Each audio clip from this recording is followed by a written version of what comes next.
রাস্তাঘাটে ছোট বাচ্চাদের মারামারি ঠিক তেমনই আমরা দেখতে পাই, কেন অহরহ ধর্ষণ করছে চারিদিকে। নারীর প্রতি সহিংসতা এমন চূড়ান্ত রূপে চলে গিয়েছে যে বর্তমানে নারীর নাগরিক মর্যাদা, নারীর আত্মমর্যাদা এবং তার সামাজিক স্বীকৃতি প্রশ্নবিদ্ধ।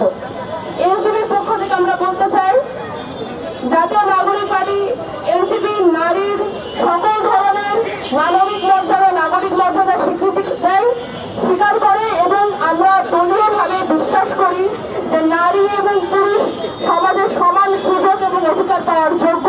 আর একই সাথে সামনের দিনে জননিরাপত্তা, নাগরিক নিরাপত্তা, নাগরিক মর্যাদা এবং নাগরিকের অধিকার নিয়ে এনসিপি কাজ করে যাবে। সামনের বাংলাদেশে শুধু আসিয়ায় নয়, এর আগে তনু, নুসরাত থেকে শুরু করে যতজন বেগমগঞ্জের সেই গৃহিণীর কথা আমার মনে পড়ে আজকে এখানে দাঁড়িয়ে, যারা যখন সহিংসতার শিকার হয়েছেন এই সমাজে, এনসিপির ভবিষ্যতে তাদের সকলের বিচারের জন্য দাবি রাখবে।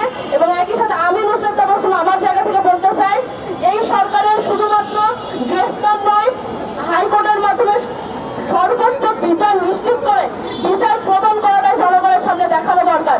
যতক্ষণ না অন্য অপরাধ মানসিকতার মানুষজন আরেকটি অপরাধের শাস্তি হতে দেখবে, ততক্ষণ পর্যন্ত তারা লাই পেতেই থাকবে। তারা ভাববে গ্রেফতারি তো শুধু হবে, তারপরে তো জামিন নিয়ে বের হয়ে আসবো, এর বেশি কি বা হবে। অপরাধ কমানোর জন্য অপরাধের বিচার নিশ্চিত হওয়াটা এই